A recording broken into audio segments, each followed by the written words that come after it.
Good evening and a very warm welcome to this hour's English news package with radio and television Tonga News for tonight. Making headlines, Parliament's deliberations to resume tomorrow. Tonga and China signed MOU during His Excellency Wang Yi's visit yesterday.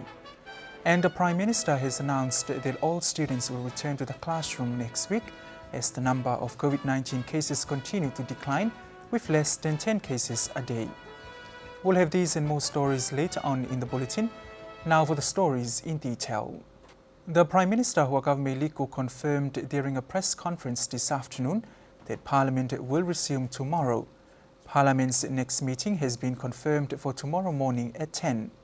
The House will resume after it was deferred for the second time last month. The first reason was the government's request, as they needed time to complete the budget estimate for 2022-2023, and the second reason was the Legislative Assembly was not prepared to commence Parliament deliberations as legal proceedings are yet to be completed. And this follows the court cases of 4 MPs who were convicted for bribery last month. The House will reconvene and the order of business as per usual is the 2022-2023 budget estimate, as the current fiscal year will complete on the 30th of June. Meanwhile, 4 members of Parliament are yet to take their oaths as they were in overseas countries in January this year.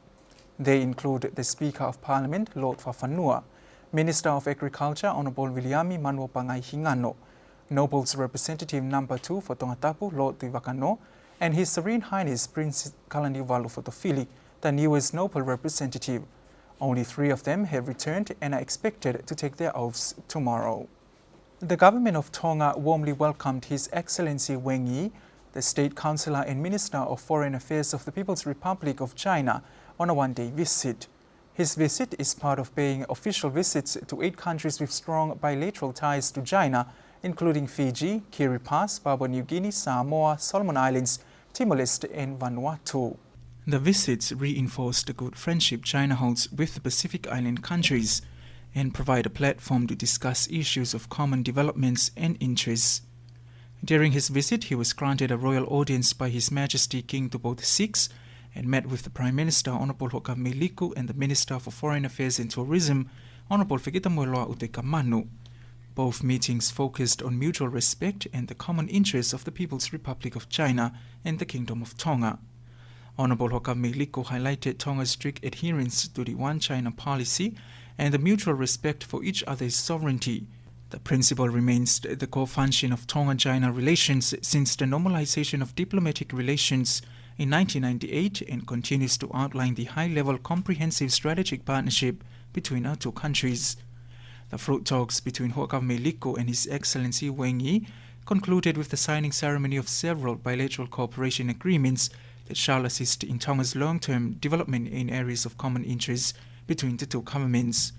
This included the Memorandum of Understanding between the Maytag Ministry of the Kingdom of Tonga and the Ministry of Emergency Management of the People's Republic of China on cooperation in the area of disaster risk reduction and emergency response.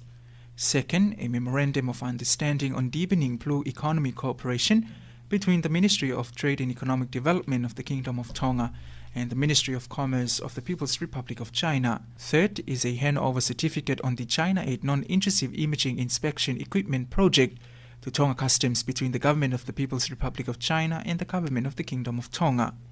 Fourth is a letter of exchange on the provision of 1 fingerprint examination laboratory between the Government of the People's Republic of China and the Government of the Kingdom of Tonga. Fifth, a Memorandum of Understanding between China and Tonga on the grant aid assistance provided by Dongguan City of the Guangdong Province of the People's Republic of China to the Kingdom of Tonga in 2022. And the last agreement is the improvement project of the area of Mala'ekula Royal Tomb. However, His Excellency Wang Yi and his delegates departed Tonga this morning. This is the first meeting of the People's Republic of China Foreign Affairs Minister Wang Yi's visit to the Kingdom of Tonga, with His Majesty King Tupou VI and Queen Nanasi-Pau'u.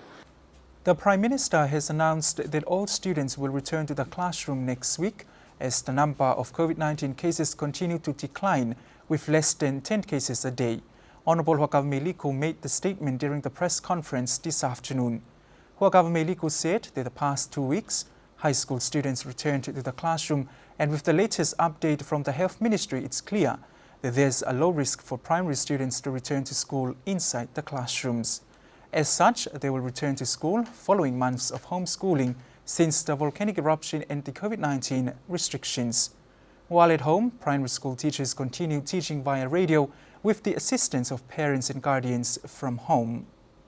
The CEO of the Ministry of Fisheries, Dr. Tuikolongahau Halafihi, has confirmed that the harvest of sea cucumbers is prohibited this year due to the huge decline of the species population in Tongan waters. Mark Ake with more on that story. CEO of the Ministry of Fisheries, Dr. Halafihi, says the banning of sea cucumbers harvest this year will also be imposed for 5 years or more so that it will help sustain the sea species in our oceans. A couple of years ago, the harvesting of sea cucumber was lifted and got to the point where the species population had dropped and only a few were harvested. Following this result, showing a very low level of sea cucumber population in Tongan waters, we then banned diving for sea cucumber this year. Last year, the ban on diving for sea cucumbers as well as its harvest and export was lifted on the 31st of May and ended on the 30th of September due to economic struggles from the impacts of COVID-19, but the population of sea cucumber dropped as some people illegally harvested the species.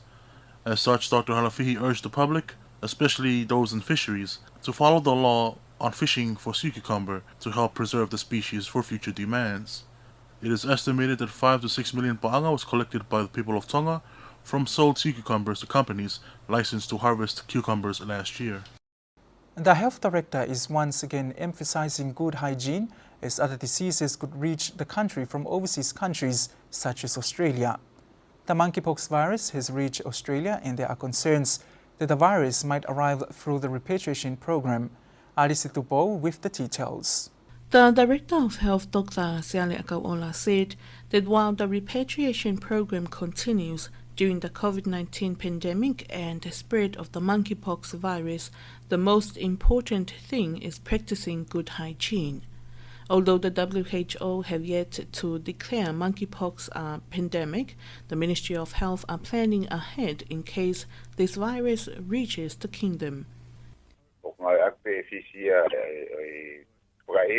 Fiji is using the same COVID-19 protocols, such as wearing face masks, hand washing, practicing social distancing to combat monkeypox. If someone arrives from a country where there are monkeypox cases, they will still go through the same protocols such as 5 days quarantine, social distancing and other guidelines. And if someone becomes sick or gets a fever, cough and gets lymph nodes on their skin, then they should be reported to the ministry so we can try and contain the disease before it spreads like COVID-19. Monkeypox can be contracted through close contact with a positive person for a long time or by making contact with an infected person's skin. According to the latest world figures, 555 people have monkeypox in the UK, the United States, Canada, West Africa, and Australia. Reporting for Radio and Television Tonga News, I'm Alice Tupo.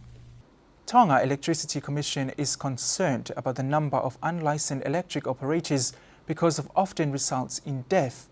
Tonga Electricity Commission is urging the public to ensure that the people who conduct electric work, particularly on extension cords, have an electric license or are qualified, because one mistake could cost a life or a fire incident. Mark Ake tells you more. Tonga Power Technical Officer Moses Ewaipolu said the electric-related deaths or fires usually stem from damaged extension cords, but it could also be caused by wrongly plugging in these cords to outlets.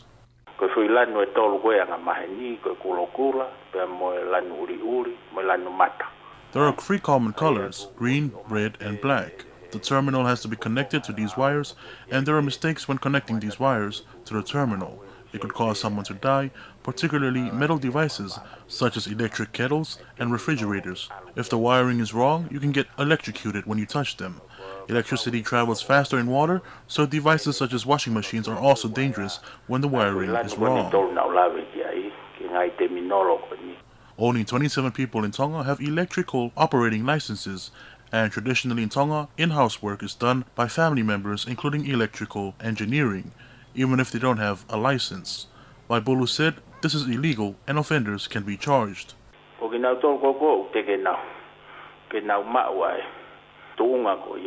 We charge those who operate without licenses. Some people lie that they have a license, and there are licensed electric operators who misuse their license, and if they offend too many times, we take away their license. If someone dies as a result of a licensed operator's work, the government will get involved, but we don't want that to happen as a result of people hiring the wrong person for the task. Therefore, I urge the public that the money that you spend on the 27 licensed engineers is worth it, because unlicensed electric engineering can cost a life. Tonga Power reminds the public that they can identify licensed operators by looking at their ID or by contacting their office. And keeping the regulation for COVID-19 is beneficial to the drop in numbers of people charged with smoking in public areas. Former Tobago officer Leo Moloto Havea says he is satisfied with this year's result, as they have noticed people are complying with the restrictions imposed, especially the banning of smoking in public areas. Alice Tupo with the details. The retired Tobago officer Leo Moloto Havea says the COVID-19 restrictions have contributed to the decline in the number of people fined for smoking in public areas or breaching the Tobago Act. Since this year, there were no cover clubs and people were at their respective residences, and there were hardly any large gatherings. The decline in the number of people fined for smoking at public places are due to the COVID-19 restrictions, as many were at their homes and no large gatherings were allowed for months. There were no Tongan Gava clubs, and as a result, we did not charge anyone for breaching the Tobago Act. However, sometimes people may feel that the Act is being too harsh on them, especially prohibiting smoking at public areas, but it's for their own benefit, as it will promote a healthier environment for all.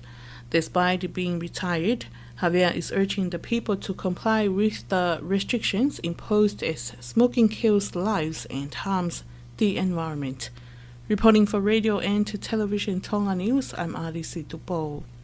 And that wraps up this evening's English news package, but before we part, let's have another look at today's top stories. Parliament's deliberations to resume tomorrow. Tonga and China signed the MOU during His Excellency Wang Yi's visit yesterday. And the Prime Minister Hakaumi Liku has announced that all students will return to the classroom next week as the number of COVID cases continue to decline, with less than 10 cases a day. That completes tonight's English news package. Thank you for your company. I'm Vafana Tupola. Have a blessed evening.